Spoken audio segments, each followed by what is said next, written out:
हर हर महादेव। राधे राधे दोस्तों, आप सभी का स्वागत है हमारे चैनल पर।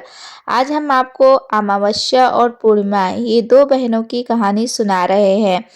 तो भक्तों, किसी समुद्र राज्य में राजा धर्मपाल और रानी लीलावती राज करते थे। उनके दो पुत्र जिनके नाम वीरेंद्र और शौर्य थे तथा उनकी दो पुत्रियां भी थीं। एक बेटी का नाम था अमावस्या और दूसरी का नाम था पूर्णिमा।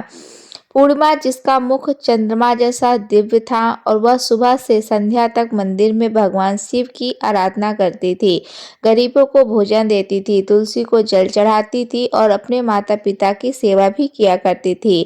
पूर्णिमा बहुत ही धार्मिक प्रवृत्ति की थी। वह हमेशा पूजा पाठ किया करती थी, गरीबों की सेवा किया करती थी और घर का सारा और सभी प्रकार का काम भी करती थी। लेकिन दूसरी ओर अमावस्या, जिसे राजर्षि ठाठ पसंद थे, वह दिन भर श्रृंगार करती थी, नौकरों पर चिल्लाती थी, पूजा को व्यर्थ का काम कहती थी और अमावस्या को पूजा पाठ में कोई रुचि नहीं थी। वह ना तो पूजा करती थी और ना ही कोई काम करती थी।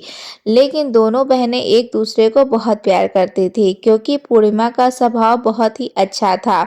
हालांकि राजा रानी का व्यवहार पूर्णिमा के प्रति अच्छा नहीं था। वे अमावस्या और अपने दोनों पुत्रों को ज्यादा प्यार करते थे। धीरे धीरे समय बीतता गया और राजा रानी के बच्चे बड़े हो गए। फिर एक दिन की बात है, राजा ने अपने बेटों का विवाह तो कर दिया और अब बेटियों की शादी की बारी आई। तब राजा ने सोचा, कहा कि अब इनका विवाह भी कर दीजिए। तब राजा ने कहा कि हाँ, विवाह तो करना ही है। तब रानी ने राजा से कहा, महाराज, पूर्णिमा तो साधारण ब्राह्मण के योग्य है, इसे किसी गरीब के घर ब्याह दो। और हाँ, भूल से पूर्णिमा का विवाह किसी बड़े घर में मत करना, क्योंकि इसे तो भजन कीर्तन पूजा पाठ और कहानियां सुनना ही पसंद है। अगर यह बड़े घर में गई तो यह सब नहीं कर पाएगी, इसलिए इसकी शादी किसी गरीब घर में ही कर दीजिएगा। तब राजा साहब ने कहा, ठीक है।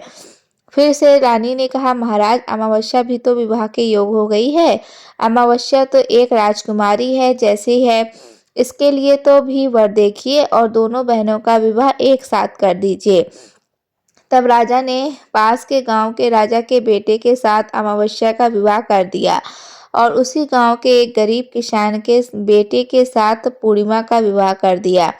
जब राजा ने रानी को यह बताया तो वह बहुत खुश हुई।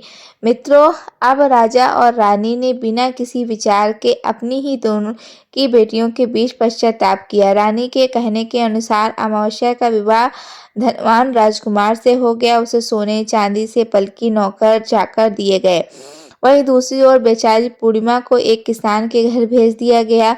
उसे केवल एक पुरानी साड़ी और बस एक तुलसी का पौधा दिया गया। तब रानी मन में सोचती हुई कहती है, अब देखते हैं कि पूर्णिमा गरीब किसान के घर कैसे रहती है। क्या वहाँ भी वह पूजा पाठ करती है? देखते हैं भगवान उसकी क्या और कैसे मदद करते हैं। अब उन दोनों की विदाई हो जाती है। अमावस्या और पूर्णिमा अपने ससुराल में चली जाती हैं। अमावस्या तो अब किसी महारानी की तरह अपना जीवन सुखपूर्वक ऐशो आराम से साथ गुजारती है। वहीं पूर्णिमा अपने भाग्य और भगवान के भरोसे पर खुशहाल जीवन व्यवस्थित कर रही है। अमावस्या का पति जो एक राजकुमार था, वह भी बड़ा घमंडी था, किंतु पूर्णिमा का पति शांत और सुशील स्वभाव का था। अब कुछ दिनों का समय इसी तरह से गुजर जाता है और फिर एक दिन की बात है कि अमावस्या ने अपने घर पर शिव चालीसा का आयोजन किया और उस आयोजन में उसने गांव की सारी महिलाओं को आमंत्रित किया। सारी अड़ोस पड़ोस की औरतें को भी बुलाया, लेकिन अब अपनी बहन को भी उसने जानबूझकर नहीं बुलाया, क्योंकि उस गरीब बहन को अपने घर में बुलाना पसंद नहीं था। उसे बुलाना मतलब उसे असम्मान में कमी नजर आ रही थी। तब वहीं पूर्णिमा अपने दरवाजे पर बैठी थी। जो गांव की औरतें ने कहा, अरे पूर्णिमा बहन, तुम्हारी बहन के घर शिव चालीसा का पाठ है, तुम नहीं जाओगी? तब पूर्णिमा ने कहा, नहीं, मैं नहीं जा रही हूँ, क्योंकि मेरी बहन ने मुझे तो बुलाया ही नहीं है। तब गांव की औरतों ने कहा, नहीं बुलाया तो क्या हुआ, पूजा पाठ है, तुम चलो हमारे साथ। वैसे भी वह तो तुम्हारी बहन है, उसने सोचा होगा कि बहन तो आ ही जाएगी, उसे निमंत्रण की क्या आवश्यकता है। तब गांव की औरतें की बात मानकर पूर्णिमा शिव चालीसा में चली गई। जब अमावस्या ने पूर्णिमा को देखा तो वह गुस्से से बोली, अरे, जब मैंने तुम्हें नहीं बुलाया था तो तुम मेरे घर क्यों आ गई? अब जब आ ही गई हो तो चुपचाप एक जगह पर बैठी रहना, इधर उधर मत घूमना। तूने तो आज मेरी इज्जत की मिट्टी ही मिला दी। जरा देखो अपने आप को कैसे वस्त्र पहने हैं। तुमने जाओ इधर कोने में बैठी रहो। और फिर उसने पूर्णिमा की गरीबी का बहुत मजाक उड़ाया। पूर्णिमा की आंखों में आंसू बहने लगे और वह भगवान शिव से प्रार्थना करने लगी, हे भगवान, मुझ पर आप कृपा करेंगे। आखिर मेरा कसूर क्या है? मैं पूजा पाठ करना, गरीबों की सेवा करना, काम करना, क्या यह गलत है? हे भगवान, आप मुझ पर कृपा करो। थोड़ी ही समय के बाद इस तरह सा वह भगवान से विनती करती हुई शिव चालीसा पूरी हो गई और अमावस्या ने सबको प्रसाद दिया, लेकिन पूर्णिमा को प्रसाद नहीं दिया। अब वह निराश मन के साथ पूर्णिमा जहाँ बिना प्रसाद के ही वापस अपने घर की ओर चली आई। मित्रों, उसके बाद वहाँ पे पूर्णिमा वह सोचने लगी कि अब घर में बच्चे प्रसाद मांगेंगे तो मैं क्या कहूँगी। फिर उसके मन में विचार आया, क्यों ना मैं अपने भाई भाभी से मिलने अपने मायके चली जाऊँ। फिर वह चलते चलते अपने मायके की तरफ बढ़ने लगी। तभी उसे एक तुलसी का पेड़ दिखा। वह एक चबूतरा बना रहा था जिस पर एक बूढ़ी माँ बैठी थी। उन बूढ़ी माँ ने पूर्णिमा से पूछा, बेटी तुम कौन हो और कहाँ जा रही हो? क्या तुम मेरी एक मदद कर सकती हो? तब पूर्णिमा ने अपना परिचय दिया। फिर बुढ़िया माँ ने कहा, बेटी देखो, मेरा तुलसी का पौधा सूख रहा है, इसमें थोड़ा सा जल डाल दो और चबूतरे की सफाई कर दो, थोड़ी ठंडक मिलेगी। अब पूर्णिमा ने तुलसी को जल डाला और बूढ़ी माँ को स्नान कराया। उसने चरण दबाए। फिर पूर्णिमा ने पूछा, माँ जी और कोई काम है क्या? तब प्रसन्न होकर बूढ़ी माँ ने कहा, नहीं बेटी, और कुछ नहीं है, तुमने मेरी बहुत सी सेवा की है, भगवान तुम्हारा भला करे। उन्होंने पूर्णिमा को खूब आशीर्वाद दिया और कहा, बेटी जब तुम अपने मायके से लौटो तो मुझसे अवश्य मिलकर ही जाना। पूर्णिमा ने कहा, ठीक है माँ जी, और वह आगे बढ़ गई। उसके बाद फिर चलते चलते रास्ते में उसे एक शिव मंदिर मिला। वहां भी एक चबूतरा था जिस पर एक बूढ़े बाबा बैठे थे। वे कोई और नहीं, स्वयं भगवान शिव थे। लेकिन पूर्णिमा ने उन्हें पहचाना नहीं और उन बूढ़े बाबा से कहा, बेटी तुम कौन हो? कृपया मेरी एक सहायता करो, बड़ा पुण्य मिलेगा। पूर्णिमा ने अपना नाम बताया। तब बाबा ने कहा, बेटी क्या तुम इस मंदिर की सफाई कर दोगी? यह बहुत गंदा हो गया है। और मेरे नहाने के लिए 2 बाल्टी पानी भर देना तो तुम्हारा बहुत एहसान होगा। मेरा शरीर थक चुका है, इसलिए अब मैं कोई भी काम नहीं कर पा रहा हूँ। तब पूर्णिमा ने मंदिर की सफाई की, भगवान शिव की पूजा की और बाबा के लिए पानी भर दिया। फिर वह आगे बढ़ गई। फिर थोड़े आगे बढ़ चलने पर उसे एक काली माँ का मंदिर मिला। काली माँ भी एक बूढ़ी माँ के रूप में ही वहां बैठी थी। काली माँ ने कहा, बेटी तुम कौन हो? क्या तुम मेरी एक सहायता कर सकती हो? तब प्रसन्नता से पूर्णिमा ने अपना नाम बताया। तब बूढ़ी माँ ने कहा, बेटी यहाँ सब लोग पूजा पाठ करके चले जाते हैं, लेकिन कोई मंदिर की साफ नहीं करता। देखो मंदिर कितना गंदा हो गया है, जरा इसकी सफाई तो कर दो। अब पूर्णिमा ने मंदिर की सफाई तो कर दी, माँ का श्रृंगार किया, पूजा की। उसके बाद बूढ़ी माँ को भी स्नान कराया और उनके पैर दबाए। फिर उस माँ काली के रूप में भेष में बैठी हुई बूढ़ी माँ का आशीर्वाद लिया और वह आगे बढ़ गई। फिर आगे चलने के बाद थोड़ी ही दूर चलने पर एक नदी मिली। वहां पर एक बूढ़ी माँ बैठी थी जो कि और नहीं स्वयं गंगा मैया थी। उन्होंने पूछा, बेटी तुम कौन हो? कृपया मेरी सहायता करोगी? तब पूर्णिमा ने अपना नाम बताया। तब गंगा मैया ने कहा, बेटी क्या तुम मेरी थोड़ी सी सेवा करोगी? तब पूर्णिमा ने गंगा मैया की सेवा की और आशीर्वाद लेकर वह आगे बढ़ गई। अंत में वह अपने मायके पहुंच गई। जब उसकी भाभीियों ने उसे देखा तो बहुत खुश हुई। उन्होंने पूर्णिमा का स्वागत किया और कहा, वाह क्या बात है बहन जी, आप तो बहुत दिनों बाद आई हो। तब पूर्णिमा ने कहा, हाँ भाभी, आज मन हुआ तो सभी को मिलने चली आई। तब भाभीियों के साथ मिलकर पूर्णिमा ने अपने मायके में भी सारे काम किए। उन सभी ने खुशी खुशी एक साथ भोजन किया और रात को अलग अलग विशेषों के पर बातें की। फिर अगली सुबह जब वह जाने को तैयार हुई तब भाभी ने उसे एक लाल साड़ी दी और कहा, इसे पहन लो और जल्दी जल्दी आया करो, बहुत दिनों बाद आई हो। तभी पूर्णिमा ने लाल साड़ी पहन ली और 16 श्रृंगार कर लिया और एक भाभीियों ने एक थैला भरकर उसे सम्मान दे दिया। उसे लेकर पूर्णिमा घर से निकल गई। मित्रों, चलते चलते रास्ते में वही नदी मिली जहाँ गंगा मैया बैठी थी। उन्होंने कहा, बेटी आ गई, अपने मायके से क्या लाई है? पूर्णिमा ने थैली दिखाया और कहा, माँ जी, मेरे भाभीियों ने कुछ सामान दिया है। तब गंगा माँ ने एक थैला निकाला, उसे पूर्णिमा के हाथों में देते हुए गंगा मैया ने कहा, बेटी ये लो, मेरी एक छोटी सी भेंट है। यह बहुत भारी है, मैं इसे कहाँ रखूंगी, लेकिन याद रखना कि इसे रास्ते में मत खोलना, घर जाकर ही खोलना। तब पूर्णिमा ने कहा, ठीक है माँ जी, और वह आगे बढ़ गई। फिर थोड़ी ही देर के बाद वह काली माँ का भी मंदिर मिला। वहां भी बूढ़ी माँ ने पूर्णिमा को एक थैला दिया। अब वो उसके पास 3 थैले हो गए। फिर आगे बढ़ने पर वहीं शिव मंदिर मिला।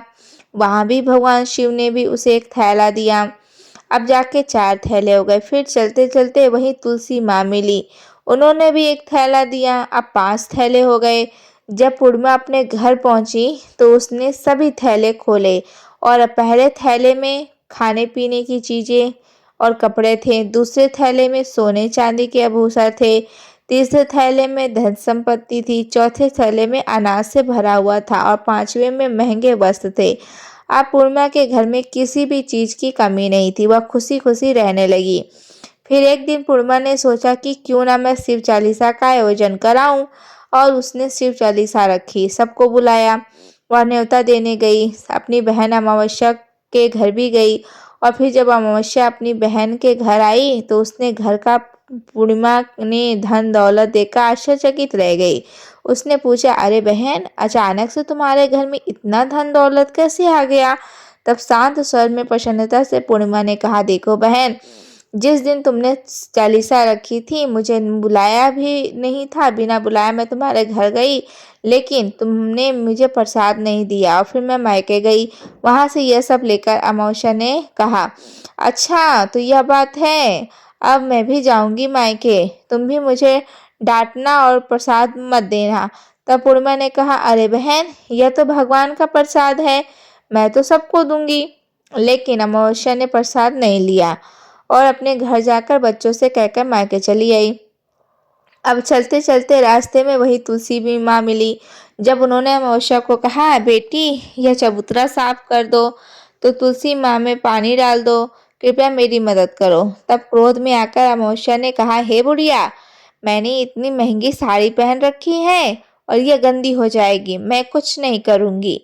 फिर आगे चलकर भगवान शिव मिले, उनसे भी उसने ऐसा ही कहा। काली माँ, गंगा मैया, उसने भी यही कहा। उसका अभद्र व्यवहार देखकर सभी देवी देवता रुष्ट हो गए।